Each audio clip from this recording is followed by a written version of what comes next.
Hi everyone, so today I thought I'd take you along while I do some macro photography. And I'm not going to do anything too complicated, we're going to keep it very simple.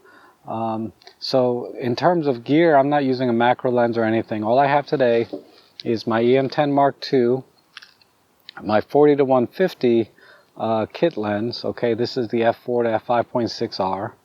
And I have some macro extension tubes, which I'll talk about in a minute. I have a little spray bottle so I can get some water on some of the things I'll be taking pictures of. Hopefully that'll work out pretty well. I haven't tried it yet. And I have a flash for some off-camera shooting with my little can cooler snoot, right? So I might decide to put a gel on later if I get time or inspired. That's all you need to do to macro photography, okay? Now, what are these extension tubes? Basically what these are is they go between your lens and your camera. See this little red ring here? This is a little smaller one. This is a 10 millimeter one. And what they do basically is not unlike when we used to use movie projectors, right?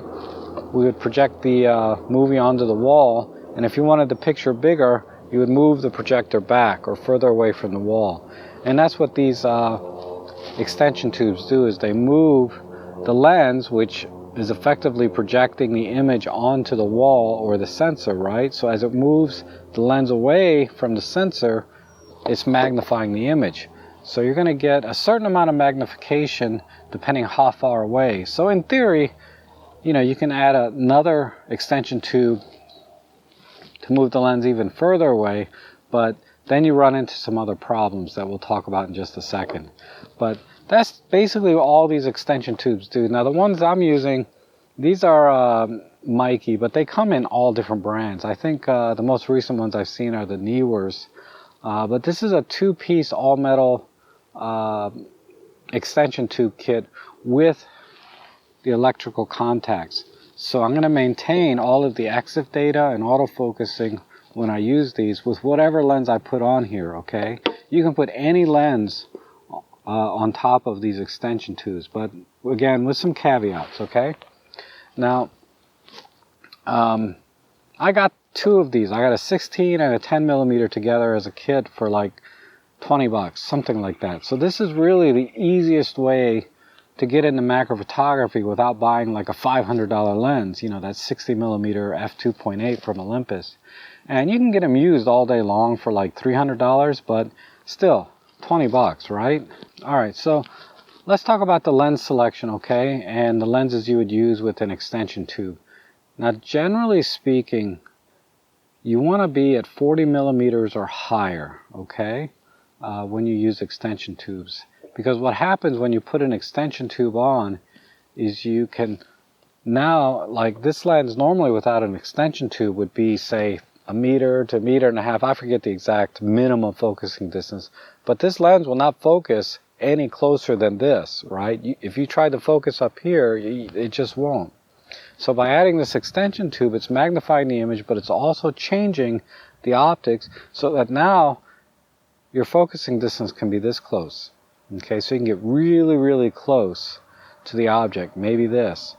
But that's an advantage, right? The disadvantage is you lose infinity focus, meaning as you start to move away from the subject, this might be the maximum distance you can focus on a subject. If you try to go even further away, it's not going to be able to focus. So your working distance is, say, maybe a couple inches here out to about here.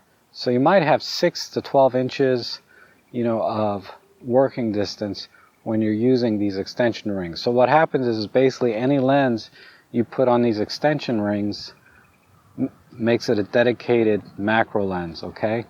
And I don't know if I mentioned, you lose a little bit of light too, but that's not important, because normally when you're doing macro photography, you're either shooting in really good light anyway, or you're going to bring a flash with you, okay? This is very important too. Now, I have my 40 to 150 zoom lens, right? So what does that mean?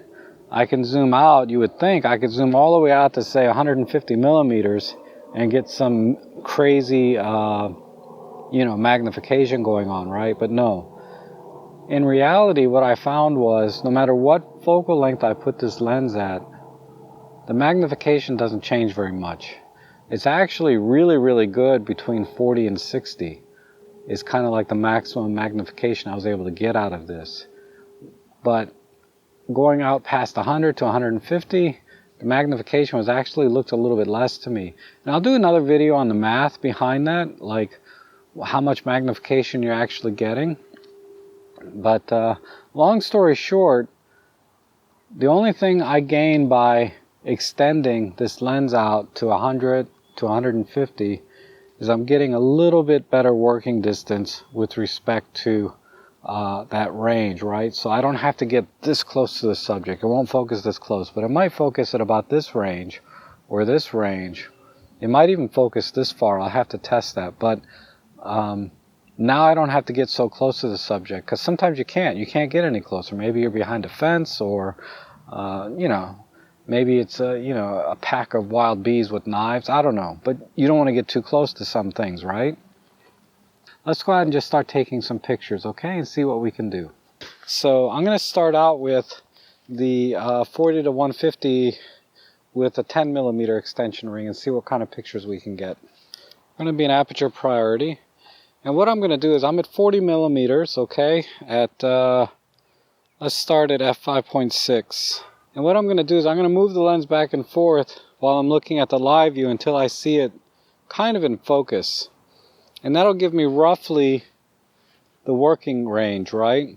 So I can see that roughly, now ignore this lens hood, but from the front of the lens to the flower is about 6 inches, right? And then I can lock focus. And what I'm going to do is I'm going to move a little forward, move a little forward, move a little forward. And right about here is the closest I can get. So let's see what that looks like. Alright, so I think I mentioned earlier I brought this little spray bottle, right? So let's try and spray this little piece here. Now I'm just using spring water, okay? I'm not even tap water. Just using spring water in here. But let's spray this and see if we can get anything more interesting, okay?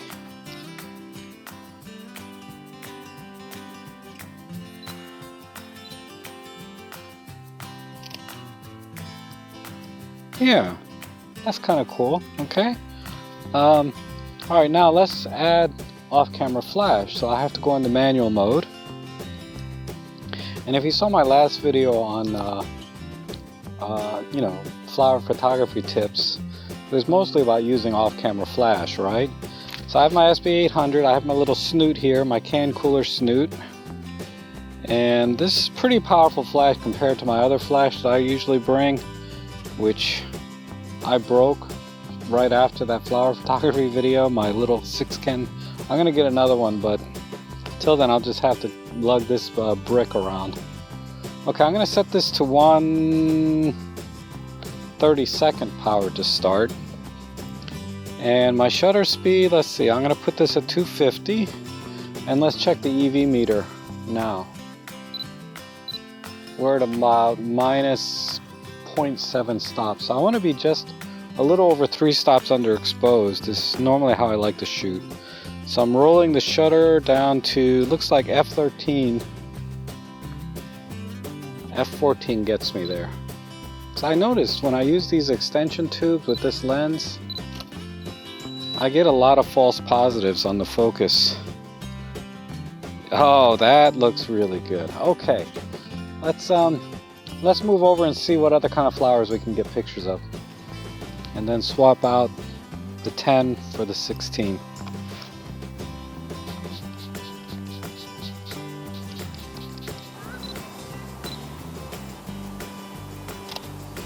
Let's stick with the 16 millimeter for a little while. I kind of like the range or working distance I was getting with that. Let's try that.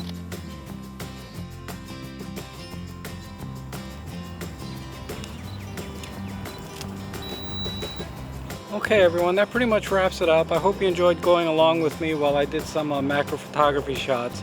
That's actually the first time I've gone out with this extension tubes on an Olympus camera. I've done it before with my Nikon, and that was a couple of years ago.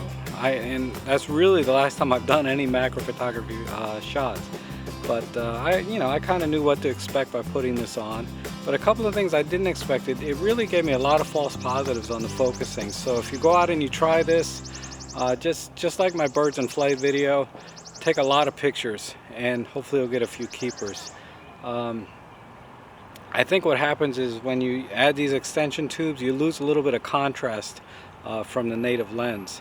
So that's why it's having a little more trouble focusing. And there might be some other things that we can do to improve that. So I'll do a follow-up video where I'll be a little bit more technical and talk about, one-to-one magnifications or ratios and true macro photography lenses. But in the meantime, get out there and shoot. Even if you have a kit lens or you have this 40 to 150, set the kit lens at 40 millimeters, set this lens at 40 millimeters, add a 16 millimeter extension tube, and I think you guys can get some great shots. All right, so thanks again for watching. Hopefully we'll see you again soon.